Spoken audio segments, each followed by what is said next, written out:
Sister Keisha Peterson on the line. Keisha, give us a brief background on yourself. Hi, Quentin. I am so excited to be here tonight. A brief background. I am a single mom of 3. My children are actually grown. I have 5 grandchildren and actually 1 on the way. By the grace of God, I have self-published 3 books. And I am actually an Amazon International best-selling author. I have co-authored, let's see here, it is 1, 2, 3, 4 books. And I am also a self-publishing coach, and I currently have a self-publishing class that will start in February. So I really, and I help others to become self-published authors. So many people think that they have to have a whole lot of money to become authors, and I am a testimony that you don't. So, are your books faith-based books? Yeah, well, not all of them, but all of them I can say are self-help books. What I can say is my last one that I did, which was I Am Who God Says I Am, Live My Life on Purpose, is actually a spinoff of the one that I did, my solo book, also entitled I Am Who God Says I Am. The one, Live My Life on Purpose, I actually have 9 co-authors in this, telling their story of how God has helped them overcome or even get them through their hard time. Okay, what is this, the Gospel Show Network? What's that? Well, the Gospel Show Network, that was actually it was an online radio show. Okay. That I do look forward to going back to it. What I did was, it's not too often you hear just gospel music. It's not. We don't have those radio stations anymore where you can hear. You might have a commercial here or there, but you really don't hear just plain gospel music anymore. Yeah. And so, God laid that on my heart. It's like, some people would like to hear that little inspiration every now and then, without the whole lot of commercials and a whole lot of, I guess I want to say club, R&B. No, they would like to just hear straight gospel music, and so that's what the Gospel Show Network was all about. Okay. So when you're encouraging people to be self-publishing, should they just have a manuscript ready? Some people just like to write like a journal like a person might just write in their journal, notebook, or whatever. What would you suggest would be the infant stages? What they should do? Get their thoughts together and just start writing? Yeah, just start writing. Personally, and that's exactly what I had to do,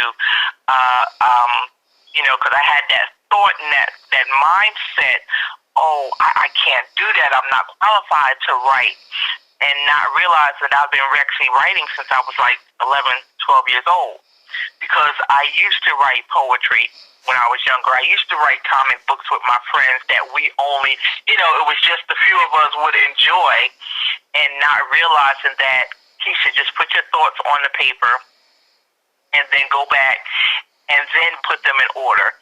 So with someone writing a journal, that might be the order that they want their story to be in. But I encourage, my self-publishing clients to just put it on paper, get it out of your head, because sometimes you might say, I'll remember that later. No, at that instant you have something in your head, get it out of your head, because it might not be the same thought when you go back to try to remember it. But that thought right then and there, it's pertinent. So your love for reading and writing came from your upbringing. Repeat that again? I said, so your love for your reading and writing basically came from your upbringing. Yes. Okay. It did. It was like a way of, a lot of people, some kids, they enjoyed video games. Well, we enjoyed video games too, but we also took the time out to read and write. Like I said, we even created comic books too. I always ask these people. I always ask people this one question when we talk about books because I tell them I like to read a lot. If you could tell me, average it out, how many books do you say that you read in your life? Oh my goodness. I would say maybe about 20 or 30. Hey, And that you've read? Yes, that I've read, and you're gonna laugh because see, I am a horror fanatic. Now that will sound funny coming from someone who writes faith-based stories, okay, like self-help stories. But for my entertainment, I love Stephen King, and I love Dean Koontz. Okay. So, you know. I always ask that because a lot of people. I'm an avid reader. One of my happy places actually is Barnes and Nobles. You put me on Barnes and Nobles, I'm good. And it's amazing because really we don't have too many more. Right. Mom and pop bookstores. Exactly. Yeah. Like I know in the Newark area, they have the Source of Knowledge is a good bookstore. They do a lot. I actually follow them on Facebook and Twitter and all that stuff, and they really do a lot of stuff, and they always got a lot of book signings down there. Oh, okay. Yeah. All right. So, and it's funny that I actually have my first 3 self-published books are actually in the Vauxhall Library. Okay. And then those, and let's see, I want to say, Pieces of My Platform, which is one that I co-authored, and Women in Stories on the Pink Pulpit, Women in Ministry Speak. These are also in the East Orange Library. So how did you go about getting in the library? You sold yourself? Yes, I did. And really with the Vauxhall Libraries, because you have to have that rapport. You go in, hi, how you doing? I'm a self-published author in the area, but with the Vauxhall Library, I grew up in Vauxhall. They knew me, and I'm trying to think. I was working on a book one day, and Erica, she saw what I was doing. She said, "Wait a minute. Are you an author?" Because I'm quiet. I kind of keep to myself. And she said, "Oh, we have to have a Meet the Author event here for you." And so my first 3 books, I had a Meet the Author right there at the Vauxhall Library. Wow, I know that felt. How did that feel? I was nervous, Quentin. I was so nervous, but then, I prayed and I was like, God, you know what? I don't know why I'm acting like I'm nervous. These people know me. I'm not going to be talking to strangers or in front of strangers. People know me. And that really helped, calm my nerves down. And from there, I participated in, I want to say maybe 2 Kwanzaa events there. And when I got them into the library in East Orange, I just went in because I actually needed to use a computer.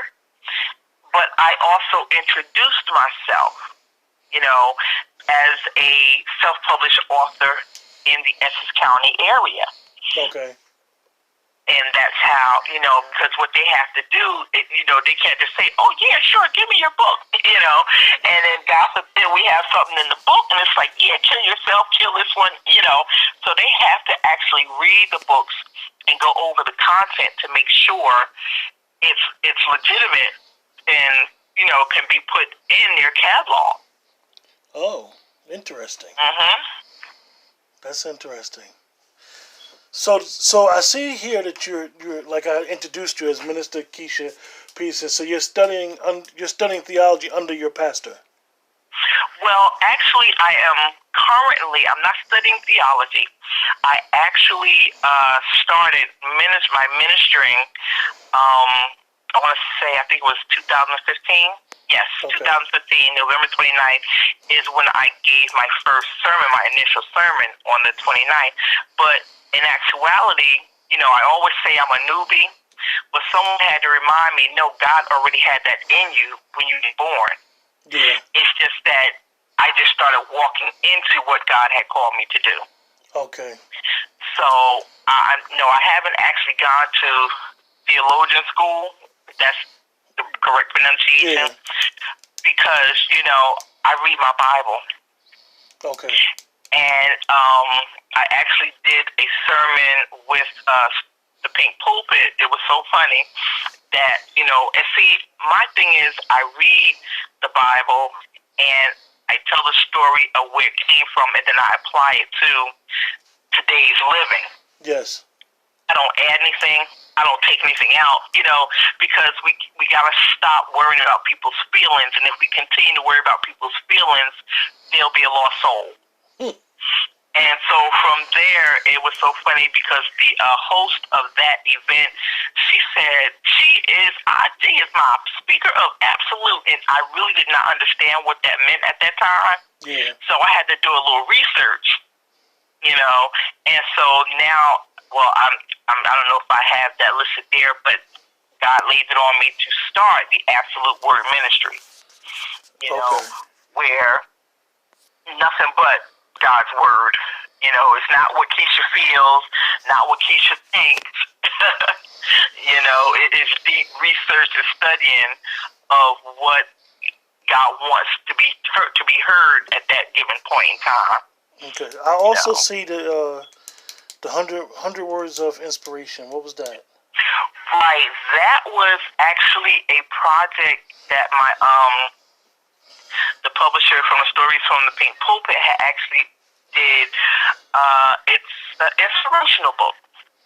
And sometimes, as a writer, it's hard to even just write 1,500 words. Sometimes it's hard to write 300 words. But what the challenge is definitely a challenge when you're only given 100-word maximum. Wow. And so we had to actually stick to the 100 words, and it was to inspire someone in what we were good at. So my inspiration was actually talking about being a self-published author. Okay. Yeah. Okay. Was there anything else you'd like to add? Well, I just want to encourage anyone who would like to become a self-published author to just reach out to me. They can contact me. Actually, you can contact me at self-publishing, M as in Mary, S as in Sam, at gmail.com. And I would love to get with you and, we can talk, set up a conference call, and we can get your stories out of you, whether it be poetry, whether it be a story of any kind that you have, and you might even already have the manuscript written. And a lot of people that I have come in contact with, I actually had 2 women who had a book that they wanted to get published but didn't know how to get it done. One young lady, it was a children's book, and she actually did the illustrations herself. And that was an actual challenge for me. Okay. Because what I did, I actually did the publishing for her because I didn't want to tell her something that I was wrong. So I did it for her so that way I can instantly correct myself at that time. And then one young lady, she did somewhat as of a biography. In reference to her, she was going through, she had sickle cell. And she no longer has sickle cell. And she said she had been trying to get her story published for like 5 years, and no one would help her. And she said when she saw my face, she said it was just something in my eyes, and she knew she had to reach out to me. And that right there gave me goosebumps because I'm like, wow, my eyes are that intense. But it felt good, because this woman did not know me from a can of paint.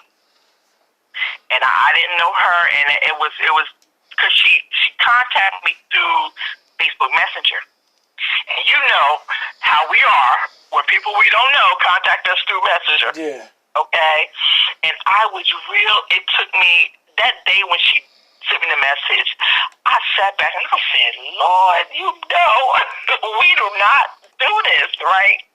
I said, I don't want to start talking to this woman and all of a sudden all my friends gone, my whole Facebook account gone.